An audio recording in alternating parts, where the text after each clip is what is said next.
a pleasant Villanueva vibe. One trend I've noticed in Colombia's low-lying lands, lower than Bogotá that is that even rather small towns have a more sinister side to them compared to their loftier equivalents. I refer to locations in what is called Tierra Caliente, literally hot land. It seems to be a case of hot by name, hot in various ways, by nature. As a very rough guide, it applies to places with an altitude below 1,500 metres.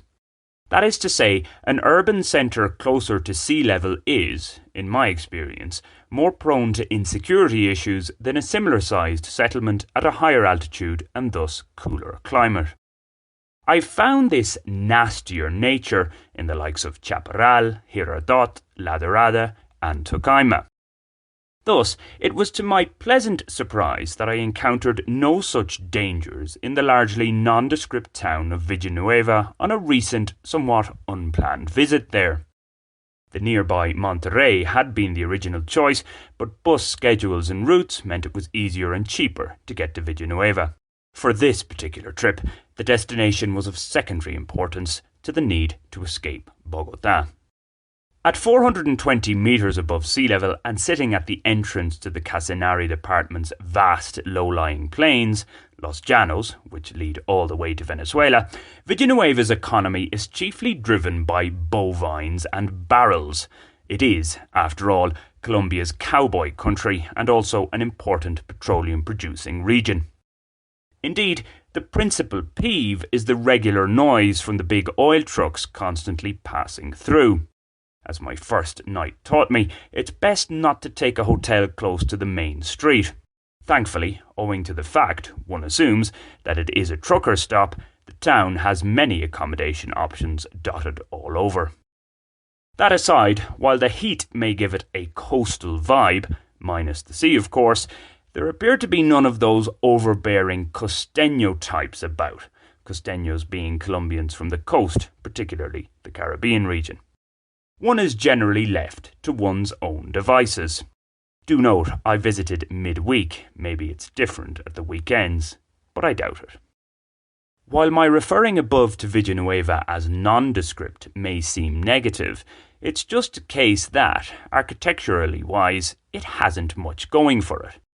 Those vast plains that stretch out to the east and south are, nonetheless, quite captivating, a significant contrast to the undulating landscape of the Andean region. The layout of the town itself very much reminded me of Casanare's capital, Yopal, a small city I visited a few years ago.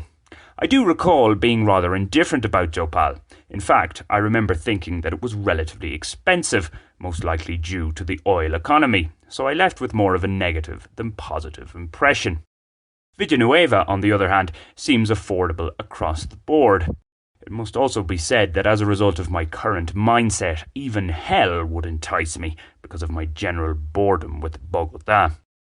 What Villanueva lacks, a stream aside, is a natural cooling off spot within a comfortable walking distance.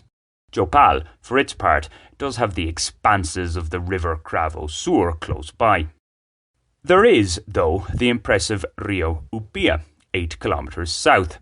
It marks the border with the Meta department, with the small town of Barranca de Upia on the other side, on the river's southern banks. The broad, fast-flowing waters don't look like the best place to go for a refreshing dip all the same. Conditions might be a little tamer in the dry season. Back in Villanueva, the barrios to the northeast of the lively main road offer a chilled-out vibe, nice for a casual wander as the town thins out and runs into sparse woodlands. If the town has a more sinister side, I didn't find it on this visit. And, going by the overall friendly demeanour of the locals, I'd be surprised if it does have one.